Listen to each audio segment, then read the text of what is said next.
So, kung babalikan po natin muli ang chapter 2 of our confessions, paragraph 1, ang sabi ho dito, ang ating Panginoon ay buhay at iisa bilang natatanging tunay na Diyos, at siya'y nabubuhay sa kanyang sarili.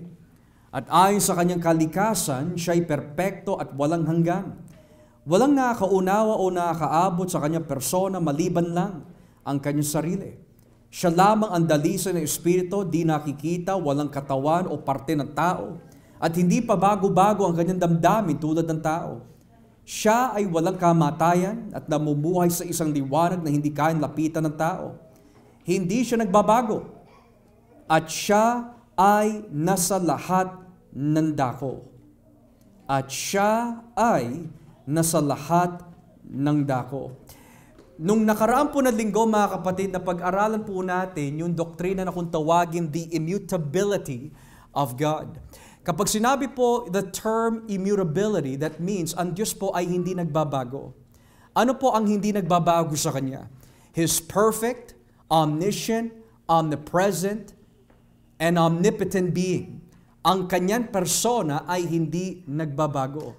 Gayunpaman, we have come to learn that in that immutability, may mga so-called tensions, kagaya po nito. Kung ang Diyos po ay hindi nagbabago, well then, bakit si Kristo, siya'y nagkatawang tao? That implies na siya ay nagbago. And the answer of course is, ang hindi nagbabago ay yung pagiging Diyos ni Yahweh. Ang hindi nagbabago, ang kanyang yung pagiging perpekto po niya. Ang hindi nagbabago ay yung kanyang mga layunin that He has decreed from the very foundation of the world.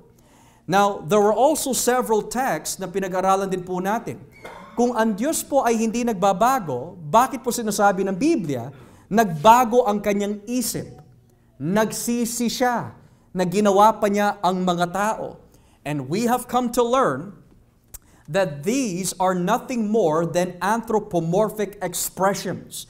Nang ibig sabihin, from the viewpoint ng tao, it seems like that God is changing His mind. But from the viewpoint of God, He doesn't change. So the best way to describe yung nakikita po ng mga tao is what was written in the Bible, which we call anthropomorphism, which means binabawa ng Diyos in inspiration ang kanyang mga nais po iparating sa mga tao upang maunawaan po natin siya.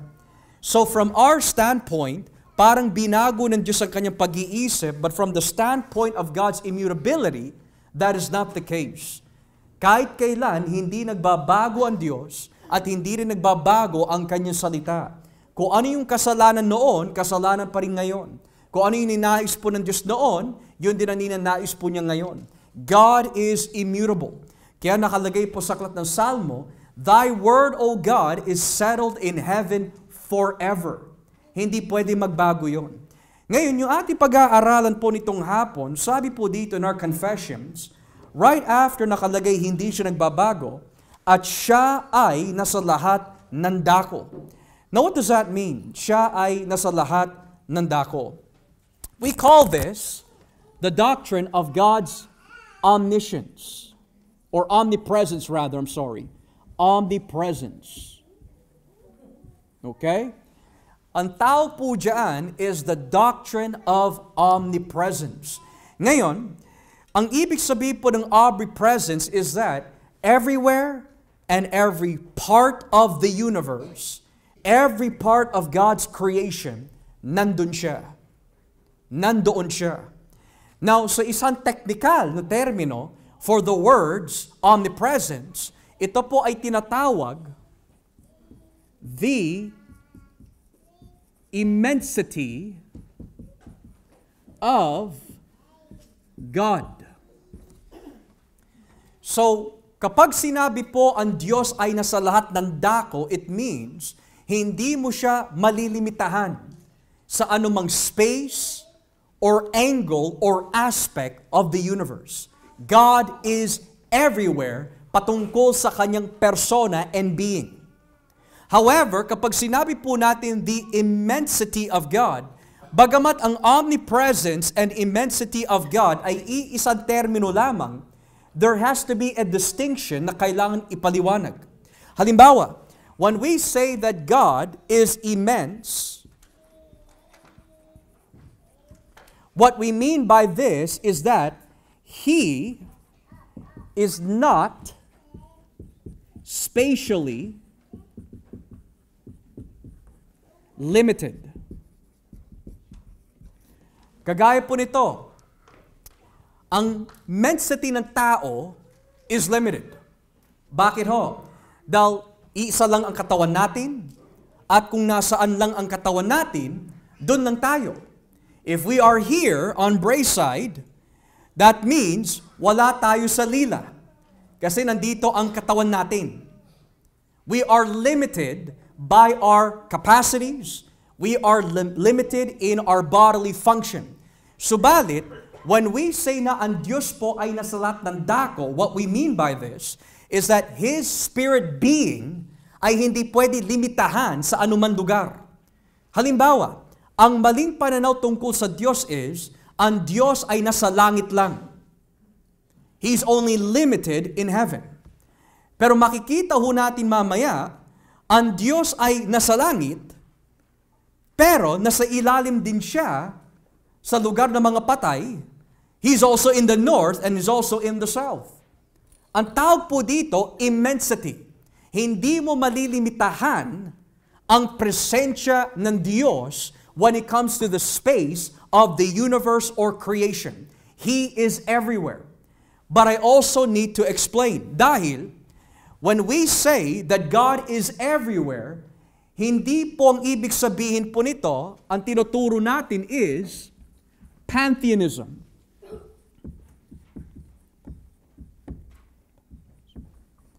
We do not mean pantheism. At ano po ang pantheism? It means, ito po ay isang paniniwala, ang Diyos is everywhere. Ang puno, Diyos yan. Ang tubig, Diyos yan. Ang bato, Diyos yan. Hindi yan ang ibig ho natin sabihin. Yan ang paniniwala po ng iba. That when they say God is everywhere, that table is God. The floor is God. Hindi ho. When we say God is everywhere in His being, we are not referring that the tree is God, kundi kumikilos siya sa lahat ng parte na kanyang nilikha. Ang puno, kaya siya na may buhay, kumikilos ang Diyos doon. Ang puno, kapag namatay, kumikilos pa rin ang Diyos doon. Because nothing happens in the universe that God is not a part of. But on the other hand, may mga nagtuturo na ang Diyos, He's in heaven, pero hindi siya involved sa buhay po na kanyang mga nilalang. So ang tawag po doon is deism.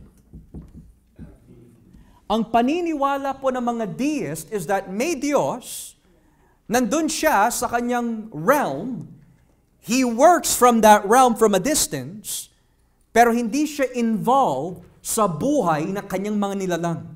He's not involved in history. He's not involved in time. He doesn't fellowship with His creatures. Basta He's just there, nanonood lang, and He will not interfere. So ang tawag po dyan, deism. At yan po ay mali. Dahil alam natin na ang Diyos na pinaglilingkuran po natin sa Biblia is heavily involved sa buhay po ng mga nilalang. Mananampalataya man o hindi. Kagaya po nito, He is involved sa mga masasama.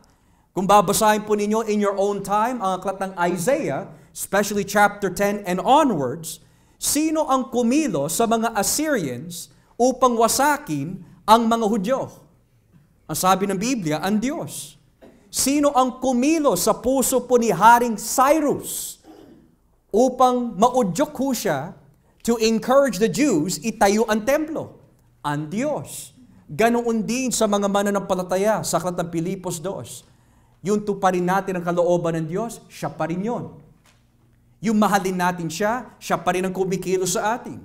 So when we say God is omnipresent and He is immense, walang parte ng kanyang universe that He is not a part of. Kumikilos siya.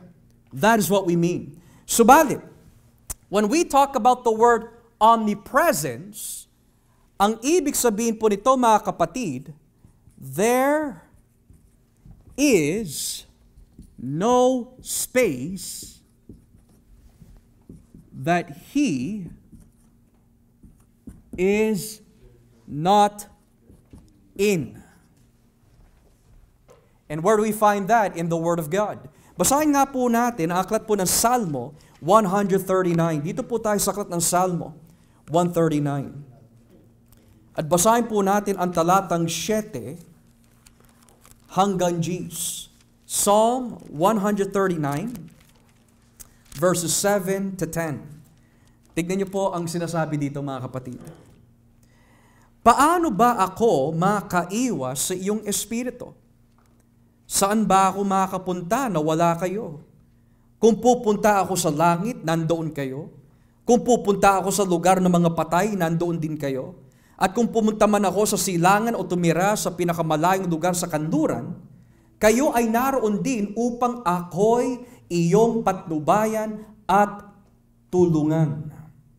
Moreover, in Jeremiah chapter 23, kung babasahin po natin, Jeremias 23, verse 23. Jeremiah 23, verse 23 and 24. Look what it says here. Jeremiah 23, verses 23 and 24. Ako ay Diyos na nasa lahat ng lugar at hindi nasa isang lugar lamang. Walang sino mang makapagtatago sa akin kahit saan man lihim na lugar na hindi ko nakikita. Hindi nyo ba alam na ako'y nasa langit, nasa lupa, at kahit saan? Ako ang Panginoon ang nagsasabi nito. So ngayon, how do you reconcile that when the Bible says, nakita ng mga lingkod ng Diyos na ang Diyos ay nasa langit? Because God is immense, or the immensity of God teaches us that you cannot limit Him in any location, but He is everywhere, therefore omnipotent or omniscient and omnipresent, then how do you explain na ang Diyos po ay nasa langit? We can say, ang Diyos ay nasa langit, but God is also everywhere. And the reason why napakahirap po unawain yon dahil hindi tayo omnipresent. Can you imagine that? Si Brother Joshua, kausap ko ngayon. May kausap ko sa phone. Nandito ngayon si Brother Joshua. Ha? Nandyan din sa kwarto mo? How did that work? Well, you can't apply that to us kasi limitado tayo. Ang Diyos nasa langit, kumikilos sa langit, pero He's also here. His immensity, His being covers everywhere. Kaya nga when we say He's immense, hindi mo siya pwedeng ilagay lang sa isang lugar. Ngayon, pagdating kay Kristo, we can say, wala sa Kanya yung immensity bilang tao. Dahil yung Kanyang immensity and omnipresence, nung siya'y nakatawan tao, cannot be applied sa Kanya. Dahil nga, He's in Jerusalem. And then He has to travel from Jerusalem to Galilee. And then from Galilee to Capernaum. So, wherever His body is, nandun lang yung limitation. Pero bilang Diyos, He is everywhere. So, saan natin mababasa sa Biblia na hindi natin malilimitahan ang Diyos sa isang lugar o sa isang building or whatever? Basahin nga po natin ang unang hari, Kapitulo 8. 1 Kings chapter 8. Okay, unang hari, Kapitulo 8, 1 Kings chapter 8, verse 27. 1 Kings chapter 8, verse 27. Sabi po ng Biblia in verse 27 of 1 Kings 8, pero, makakapanahan po ba talaga kayo, O Diyos, dito sa mundo? Ni hindi nga po kayo magkasya kahit sa pinakamataas na langit. Dito pa kaya sa templo na ipinatayo ko?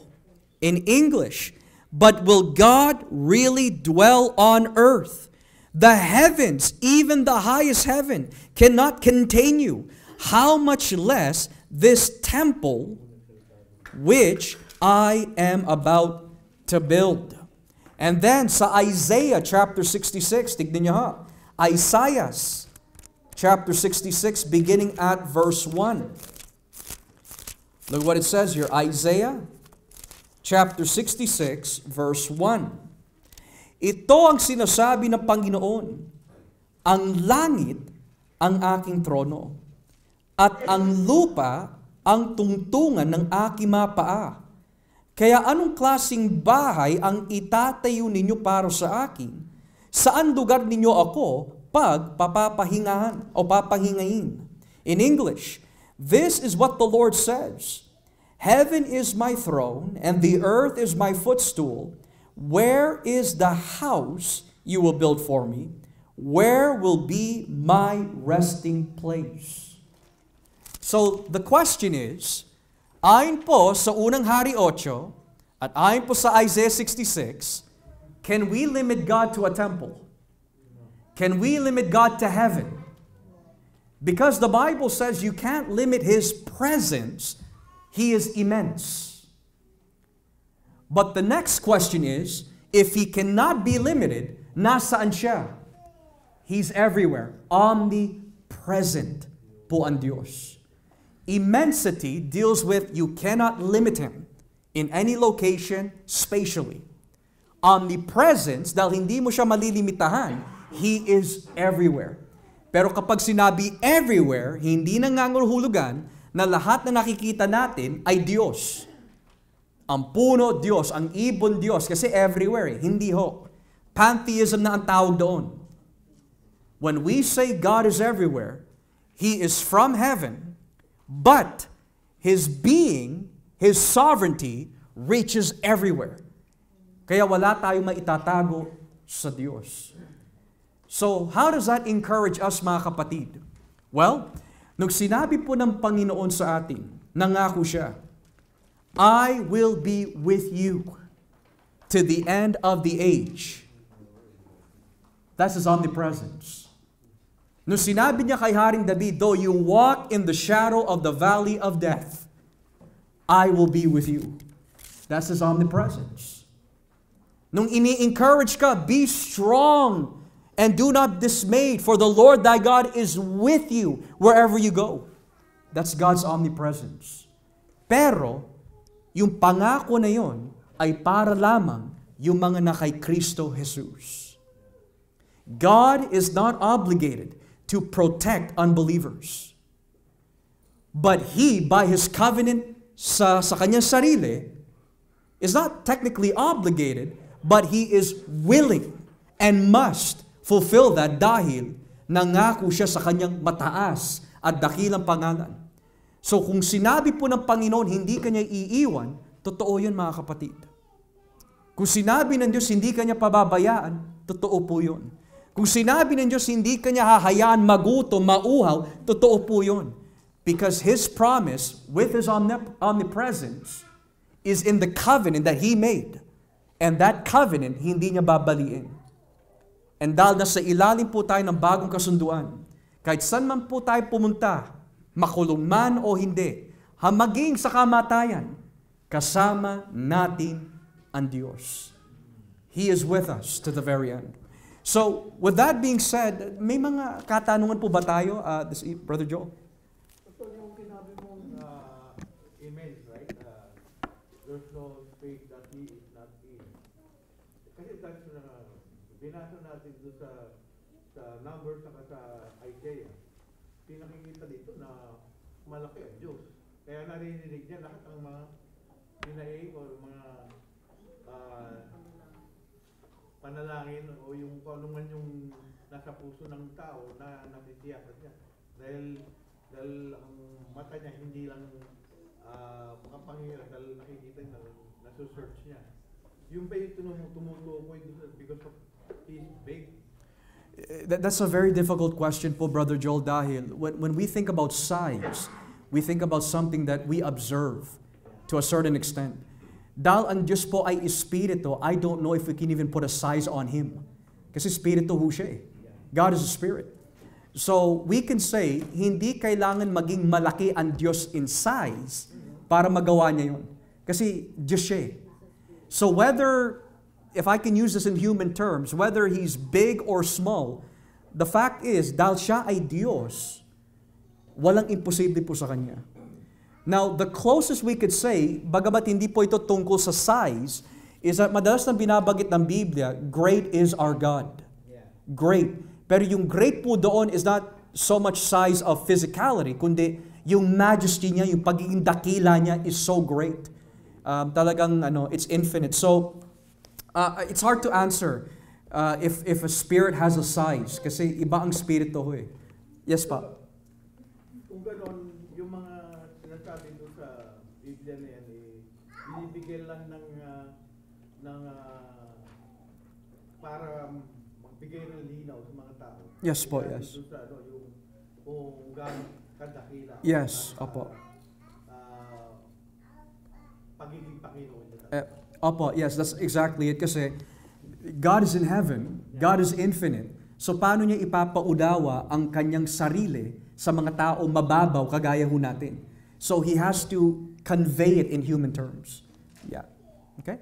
Very good. Anyone else po? May mga katanungan? Any questions this afternoon? Yes. Pastor, how does this, kumbaga, maambag sa kaalaman natin patungkol sa Trinidad? May mga tao ng futuro, omnipresent ng Diyos kasi nag-iibang ano siya. Sa langit, ama siya, sa lupa, si Kristo, kumbaga kanya, Espiritu. How does that contribute to our understanding of that? Well, that's a false understanding of the Trinity. That would be known as heresy. Yun ang tinatawag na modalism or Sabellianism kung hindi ako nagkakamali. That was an ancient heresy in the church. Ang paniniwala nila that God the Father, bago bumaba ang anak, He was first God the Father. And then nung pumunta siya sa mundo, siya ay naging Diyos anak. And then nung umakyat siya, bumalik muli, siya ay naging Espiritu Santo. So that's a false view of the Trinity. We can say that if we're just talking about the second person of the Trinity, si Kristo, His divine nature will always be immense. Omnipresent yon, without a doubt. But when you talk about His human nature, which is the mystery, limitado siya, which is very clear. He is limited according to His human nature. So, that would be a false view of the Trinity yung binanggit mo, bro, na pinangahawakan ng iba. Okay? Anyone else have any more questions related or... So, Pastor, si Jesus Christ, nilimitahan niya yung power niya. Kasi He's in flesh. So, did He limit His power of immensity when He was here in flesh? I would say so po kasi, matter of fact, I would even go as far, kuya, if I could say this biblically. I would go as far as saying na hindi niya talaga ginamit yung kanyang God powers. Pero it doesn't mean that porket hindi niya ginamit, inempty niya ang kanyang pagiging Diyos. Kasi ibang usapan na yun eh. That's another topic. And that's not true. When Jesus became man, nanatili pa rin yung kanyang pagiging Diyos. Hindi nga lang niya ginamit yung mga powers na binabanggit po ninyo. Kaya nga buwaba ang Espiritu Santo so that through a man, it's all the work of the Holy Spirit. Ngayon, kung sasabihin ng iba na ginamit ni Kristo ang kanyang God powers, then ano na lang po ang tungkulin ng banal na Espiritu sa kanya? The Holy Spirit had to be on Him para ma-operate niya yung kalooban ng Diyos in the ministry, healing, preaching, lahat. So, in that case, Jesus was fully man talaga. He did not use His God powers. So, ang magandang palatandaan ho dito, kuya, is that lahat ng mga miracles, lahat ng mga supernatural na phenomenon na nangyari was done by the power of the Holy Spirit. Kaya kung mababasa po natin ang Gawa Gs, talatang 35 hanggang 38, sabi po doon, Jesus Christ of Nazareth went around doing good because He had the Holy Spirit. So, He definitely did not use His God powers. Okay? Parang intentionally ginawa niya so He can sacrifice Himself. He did that, especially that, pero we can also add din po, kuya, lahat ng hindi ginawa ng unang Adan ay tinupad ng huling Adan, which is Christ. So, Adam was not able to perform miracles, So Jesus, in order to be the second Adam, in its fullest sense, He did not use any of His powers. Yeah. Okay? Very good po. Anyone else? May mga katanungan sa ating mga napag-aralan po? If there's something that wasn't clear, please do let me know. Any questions po? Sige. Yung regarding do sa pantheism and deity, how do they end in believing that pantheism or deity? Paano po sila nakarating dyan? Oh, Well, it's more like gumawa sila ng sariling doktrina po nila. hindi na sinners o what? Well, kasi usually ang mga, kung hindi ako nagkakamali, there are religions of pantheism in India na ganyan ang paniniwala nila. That God is everywhere. Kahit yung mga baka, Diyos sa kanila, yung mga Diyos. Lalo na yung mga reliyon na naniniwala po sa reincarnation. Which means that kapag namatay ka, sa susunod na buhay, magiging isda ka, magiging kalapati ka, whatever. Kaya mapapansin po natin that may mga tao sa labas na ganyan po ang paniniwala nila that bakit ayaw nila na sinasaktan natin yung mga ibon, sinasaktan yung mga langaw, kasi baka tao o Diyos yung sinasaktan mo. So, I think that a corrupt view of God, yun ang naging resulta po nun. A corrupt view. Okay? Anyone else? Before we come to a close, any questions? Okay? All right, so if everything has been made clear, yan po ang katuruan of the omnipresence of God. So, there's an encouragement and there's also a warning for us kasi God is everywhere. He sees all things, hears all things, knows all things. So, we must be very careful in how we live in the presence of a holy God. As we pray.